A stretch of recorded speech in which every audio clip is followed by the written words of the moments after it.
I'm pregnant, and it's James's baby, my sister Amanda announced loudly, silencing the guests at my engagement party. I froze, my champagne glass still in my hand. Everyone turned to look at her. She stood there in a blue dress, one hand on her stomach beside me. James turned pale, his grip on my waist loosening. My name is Olivia Parker. I'm 28 years old, and in that moment, I watched my perfect life fall apart. The fairy lights we had hung earlier now felt like they were mocking me. It's been happening for months, Amanda continued, crying. We never wanted to hurt you, but we're in love. People turned to me, waiting for a big reaction, but I stayed quiet. I had learned long ago that silence could be more powerful than words. Olivia, sweetheart, my mom said, stepping forward. We need to talk about this as a family. Amanda is going through a hard time. Of course she was. Amanda was always the one needing understanding. When she crashed my car, when she maxed out my credit card, when she ruined my graduation dress, every time, I was expected to forgive her. She's your sister, my dad added, but his concern was for Amanda, not me. She was now crying into James's chest, my fiancé, the man I had trusted. Calmly, I placed my glass on the table. Excuse me, I said, and walked toward the house. Olivia, wait. My mom followed me into the kitchen. You can't just leave. Amanda is pregnant. This changes everything. I looked at her, my voice steady. You're right. It does. She sighed in relief. Then you understand. We need to support Amanda. She's fragile.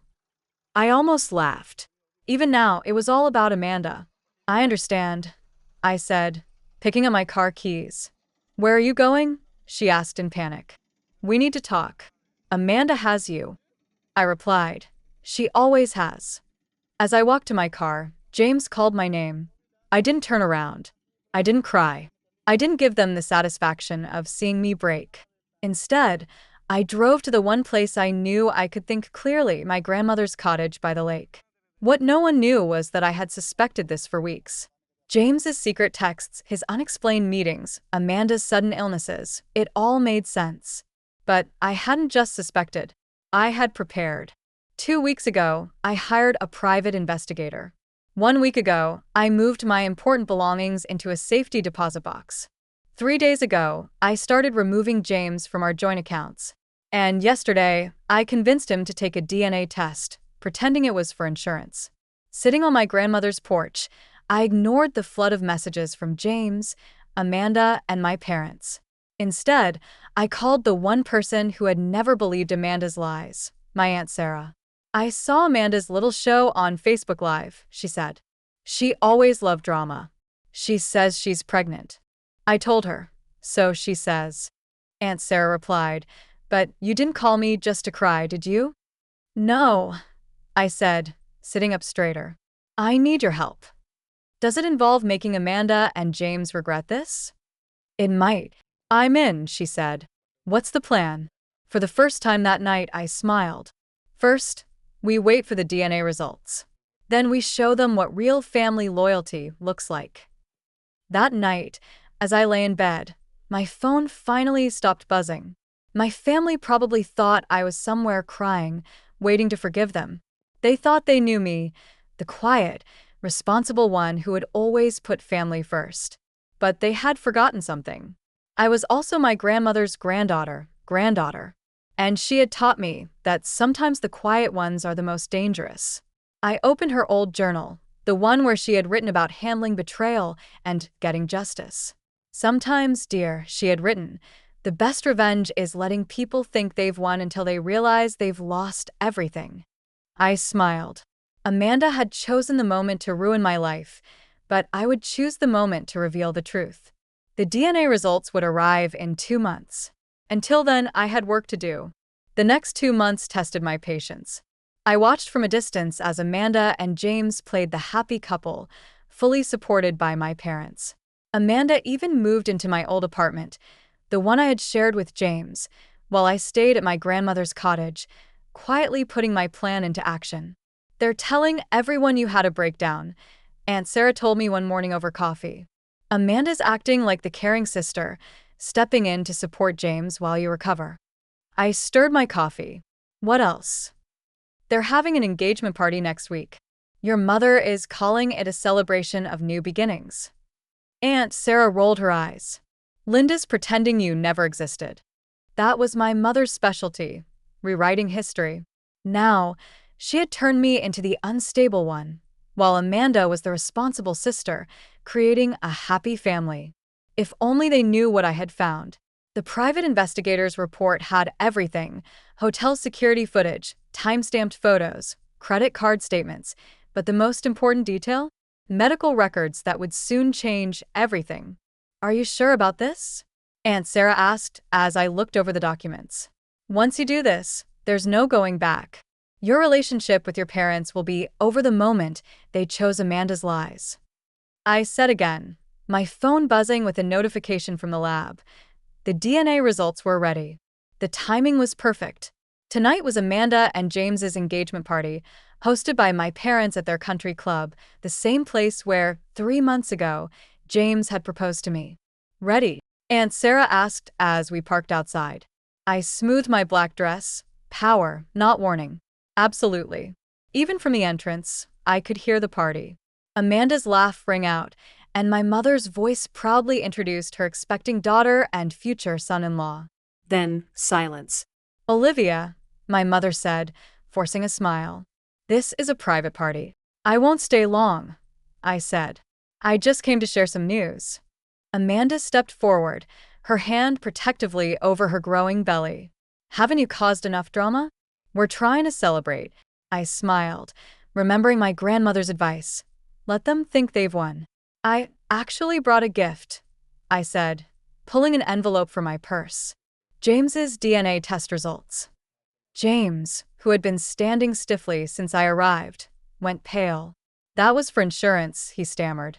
It's private, but family matters should be discussed openly, I said, using my mother's favorite phrase. Right, Mom? My father stepped in, his face angry. That's enough, Olivia. You're making a scene. No, I said quietly. Amanda made a scene at my engagement party. I'm just finishing it. I opened the envelope slowly. These results show something interesting, something that makes it impossible for James to be your baby's father. Amanda's face drained of color. Behind her, James looked confused, then shocked, then furious as the truth hit him. You lying, Amanda whispered. Science doesn't lie, I said. But you do. About the pregnancy, about James, about everything. James's voice was horrified. What is she talking about? I pulled out another document. The investigator found her medical records. You had fertility treatments 3 months ago with your ex-boyfriend, Michael, the one you've been secretly seeing. Gasps and whispers filled the room. My mother swayed, reaching for support. The timing is perfect, I continued. You got pregnant right after James and I announced our engagement. And since Michael left you, I let the meaning sink in. You planned this? James asked. Amanda, all of it? Her tears welled up, her usual move. I was desperate. Michael left, and I saw how happy you were with Olivia. I thought you could steal my fiancé, lie about the baby's father, and have our parents cover for you. I finished, and you were right. They did. I turned to my parents, who stood frozen. You didn't even question it, did you? You just believed Amanda, like always. We didn't know, my mother whispered. You didn't want to know, I corrected. You never do with her. The room had fallen completely silent. Even Amanda had stopped crying, realizing there was no way out. You knew all along? James asked, his voice shaky. I suspected, I said. Amanda's never been as clever as she thinks. And you've never been good at keeping secrets. Aunt Sarah stepped forward, her heels clicking on the polished floor. I think, she said loudly, this party is over. James stormed out. Amanda sobbed. My parents stood helplessly, trying to salvage what was left. No one looked at me. Grandmother would be proud, Aunt Sarah said as we walked to the car. I thought of her journal, her lessons on patience and justice. Yes, I agreed. She would. But this wasn't over. The DNA test and medical records were just the beginning. There were more truths to reveal, more lessons to be taught. Amanda had always been the star of our family's show, but now I was in control of the final act. The fallout from the country club revelation was more satisfying than I had imagined. Within days, Amanda's carefully built world fell apart. James moved out of our old apartment immediately, leaving Amanda alone with her lies. Her ex-boyfriend Michael, the real father of her baby, wanted nothing to do with her. And my parents, well, they finally had to face the consequences of their choices. One day, my mother found me at the grocery store. She's not eating, she said. She needs her sister. I kept picking apples, not looking up. No. What she needs is to face the truth, something you never made her do. We made mistakes, she admitted, her voice shaking. But she's still your sister. I finally met her gaze. And I was still your daughter every time you chose her over me.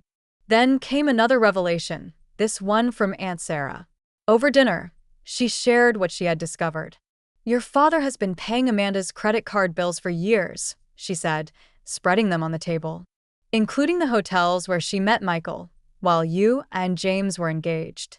I shouldn't have been surprised, but it still hurt. So they knew. They suspected. Aunt Sarah corrected me, but questioning Amanda was never their way. I thought about all the times I had worked extra hours to pay for college, while Amanda's expenses were always covered without question. It was clear now, they hadn't just enabled her behavior. They had funded it. 3 weeks after the engagement party, I got an unexpected visitor. James stood on my grandmother's porch, looking exhausted and ashamed. I'm not here to apologize, he said quickly. I mean, I am sorry, but I know it doesn't change anything. Then why are you here? I asked. He ran a hand through his hair, a nervous habit I used to love. I'm leaving town, taking that job in Seattle. I needed you to know that you were right about everything. I leaned against the door frame. Not everything. I thought you loved me. His flinch said it all.